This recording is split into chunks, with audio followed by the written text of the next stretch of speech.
ప్రధానంగా నిన్న కాకినాడ పోర్టుకి డిప్యూటీ చీఫ్ మినిస్టర్ గారు పవన్ కళ్యాణ్ గారు వచ్చారు.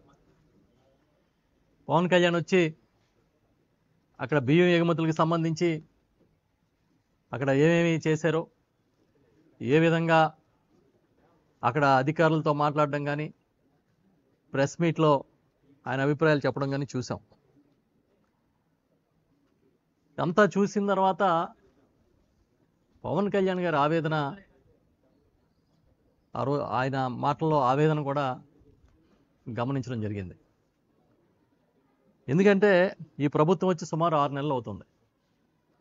6 నెలల నుంచి ఈ పోర్టుకి వస్తానంటే నన్ను ఆపేస్తా ఉన్నారని సాక్షాత్ ఒక డిప్యూటీ సీఎం చెప్పారు.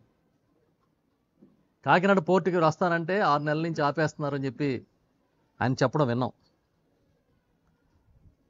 అసలు ఈ ప్రభుత్వం వచ్చినప్పటి నుంచి కూడా బియ్యం ఎగుమతులు, కాకినాడ పోర్టులో కార్యకలాపాల మీద ప్రత్యేకమైన దృష్టి పెట్టారనే విషయం అందరికీ తెలుసు, బహిరంగం. అది అధికారంలోకి వచ్చిన సుమారు 15 రోజులు 20 రోజులకే సివిల్ సప్లైస్ మినిస్టర్గా ఉన్న నాదెండ్ల మనోహర్ గారు రావడం, ఆయన ఈ బియ్యం నిల్వల మీద స్వయంగా దాడులు చేయడం, సుమారు 53,000 54,000 టన్నుల బియ్యాన్ని సీజ్ చేయడం జరిగినట్టుగా మేము కూడా వార్తల్లో చూసాం. దానిలో సుమారు 1,400 టన్నులు పీడిఎస్ రైస్, అంటే పేదలకు ఏదైతే రేషన్ కింద ఇస్తారో ఆ రైస్ కూడా అందులో ఉన్నాయి, అవి కూడా సీజ్ చేసామని చెప్పినట్టుగా కూడా చూడడం జరిగింది. తర్వాత మళ్ళీ అడపాదడపా పోర్టులో బియ్యం ఎగుమతుల్లో అక్రమాలు నిరోధించడానికి ప్రభుత్వం చర్యలు తీసుకుంటుందనేది వార్తల్లో చూస్తూ ఉన్నాం. దానిలో భాగంగానే సివిల్ సప్లైస్ కార్పొరేషన్ నుంచి, ఆ శాఖ నుంచి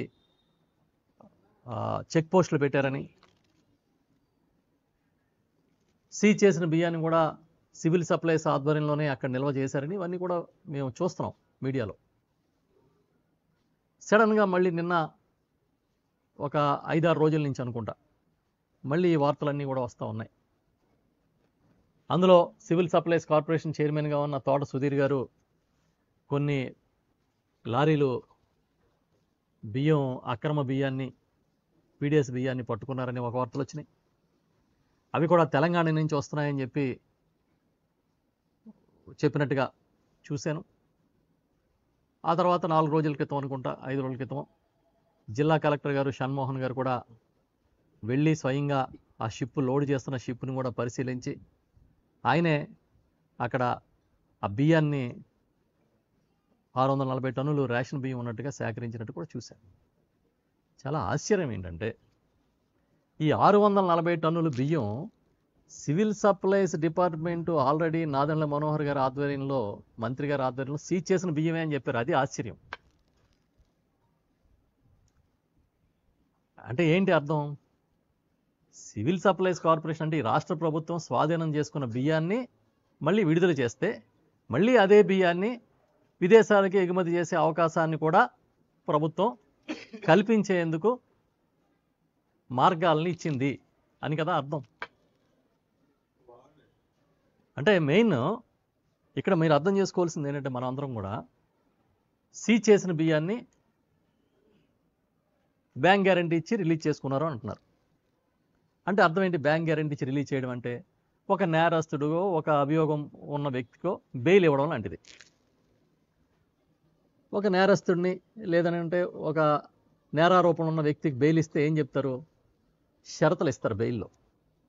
ఇదిగో ఈయన రోజు వచ్చి పోలీస్ స్టేషన్లో సంతకం పెట్టాలను, లేకపోతే ఈయన విదేశాలకు వెళ్ళకూడదనో షరతులు ఇస్తారు. అట్లాగే ఈ బియ్యాన్ని రిలీజ్ చేసినప్పుడు కూడా సివిల్ సప్లైస్ డిపార్ట్మెంట్ షరతులు పెట్టిందా? అది నేను అడుగుతా ఉన్నా. పెడితే ఏ షరతులు విధించారు?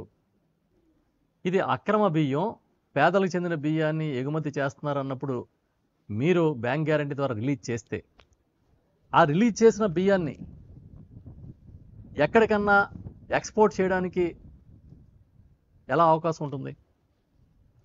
మీ దగ్గరే దొంగ సొత్తు దొరికింది, దొరికినప్పుడు మీ దగ్గరే ఆపాలి కదా. ఎందుకు ఆపలేదు? ఆపకుండా అదే బియ్యాన్ని మళ్ళీ ఎక్స్పోర్ట్ చేస్తూ ఉంటే మళ్ళీ వెళ్ళి అక్కడ రైడ్ చేసి పట్టుకోవడం ఏంటి? అంటే ఎక్కడుంది? ఎవరి మధ్య ఈ అవగాహన ఒప్పందాలు ఉన్నాయి? అధికారులు ఏం చేస్తున్నారు? ఎక్కడ ఏ పోర్టులో లేని విధంగా మీరు అక్కడ 2 చెక్ పోస్టులు పెట్టారు. ఈ 2 చెక్ పోస్టులు కూడా సివిల్ సప్లైస్ డిపార్ట్మెంటే పెట్టింది. మరి ఈ చెక్ పోస్టులు దాటుకుని ఆ బియ్యం మళ్ళీ లోపలికి ఎలాగెళ్ళినాయి? అసలు గోడౌన్ నుంచి రిలీజ్ చేసినప్పుడు దీనికి ఉన్న షరతులు ఏంటి? ఇవన్నీ మేము అడుగుతా ఉన్నాం.